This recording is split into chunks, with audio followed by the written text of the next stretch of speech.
Assalamualaikum warahmatullahi wabarakatuh ya. Jumpa lagi saudaraku tahun Sabtu ya, menanggapi komentar saudara ndak ada namanya ini ya.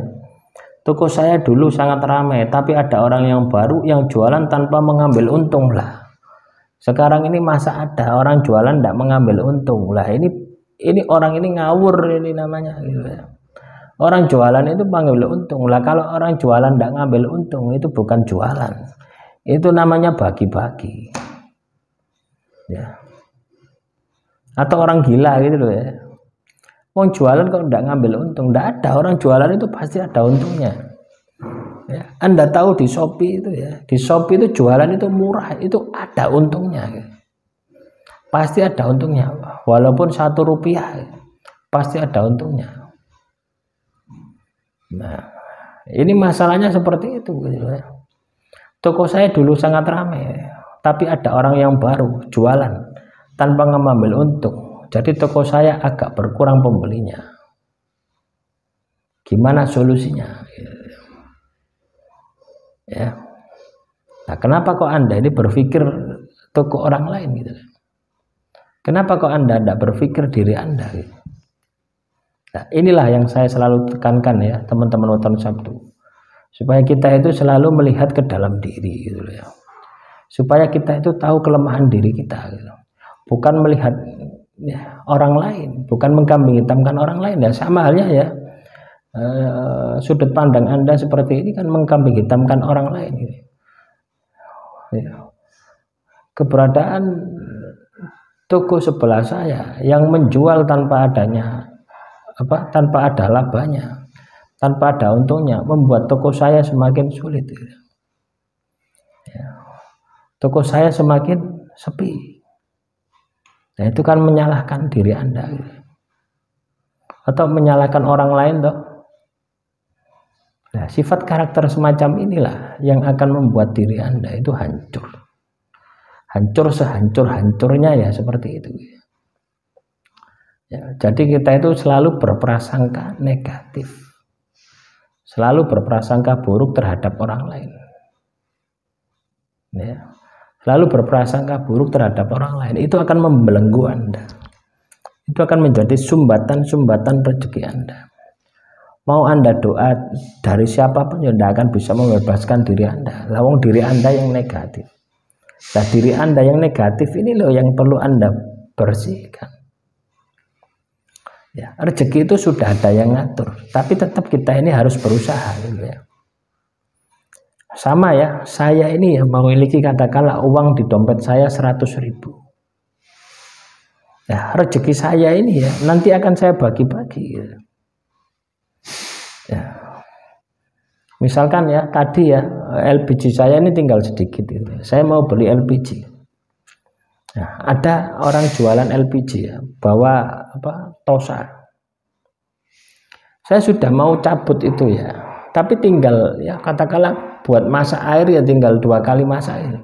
Saya mau cabut supaya saya nanti besok enggak pergi ke toko ya, harus naik motor ya. Nah, ini di depan rumah ada yang jualan, tapi bukan rezekinya bukan milik dia. Akhirnya enggak jadi, besok saja. Saya buang-buang LPG-nya masih ada gitu. Duh. Rezeki itu sudah diatur seperti itu gitu. Tinggal kita bagaimana kita itu menarik rezeki tadi. Dengan cara apa? Dengan cara berpikir positif. Dengan cara bertindak positif. Berpikir positif, bertindak positif.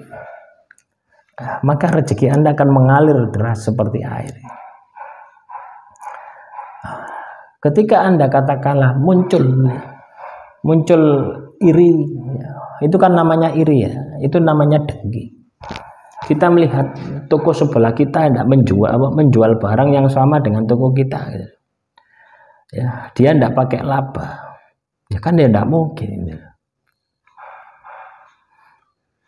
tidak pakai badik, tidak ambil untung, jual tok tidak ambil untung, apakah mungkin? Ya tidak mungkin itu. Nah inilah ya teman-teman Weton Sabtu, setiap kebohongan ya, setiap kebohongan itu akan ditutupi dengan kebohongan ya. Maka Anda ini harus jujur. Ketika jualan harus jujur. Lah, sama halnya ya, kalau Anda terbiasa bohong itu ya seperti itu. Ya. Masa ada orang ya, orang itu katakanlah jualan tidak ambil untung. Harapannya kan tidak seperti itu. Harapannya Anda ini supaya dikasih solusi. Bagaimana solusinya? Ya, dengan keberadaan toko tadi, toko saya menjadi sepi. Lah, mending ngomong langsung seperti itu. Daripada toko itu tidak ada untungnya, tidak ambil untung. Sehingga toko saya menjadi sepi. Ya tidak mungkin dia tidak ambil untung. Paham ya? Dia tidak ambil untung. Kok bisa? Ngapain dia jualan nggak ambil untung? Ya kalau anak PAUD ya, anak TK, anak SD gitu, totolan dulinan itu ya tidak ambil untung ya wajar. Tapi kalau kita ini usaha, kalau kita ini bisnis tidak ambil untung ya tidak wajar gitu ya. Nah, semoga ini bisa dipahami ya oleh teman-teman Weton Sabtu. Nah, terus juga menanggapi komentar saudara kita ya. Katanya dengan dagangannya sepi, dagangannya busuk dan sebagainya. Dan saya baru percaya bahwasanya sihir itu ada. Loh, sihir itu memang ada. Nah, tapi Anda tidak perlu berpikir tentang kejadian yang menimpa Anda. Berpikirlah bagaimana supaya itu tidak terjadi lagi. Ya. Kalau Anda katakanlah masih terkena sihir, berarti energi Anda ini negatif. Lah, ketika energi Anda negatif, berpikirlah bagaimana supaya bisa dirubah menjadi positif. Lah, itu yang Anda harus lakukan. Jangan terus mengeluh. Kalau Anda terus mengeluh, ya tidak akan ada habisnya. Demikian, Assalamualaikum warahmatullahi wabarakatuh.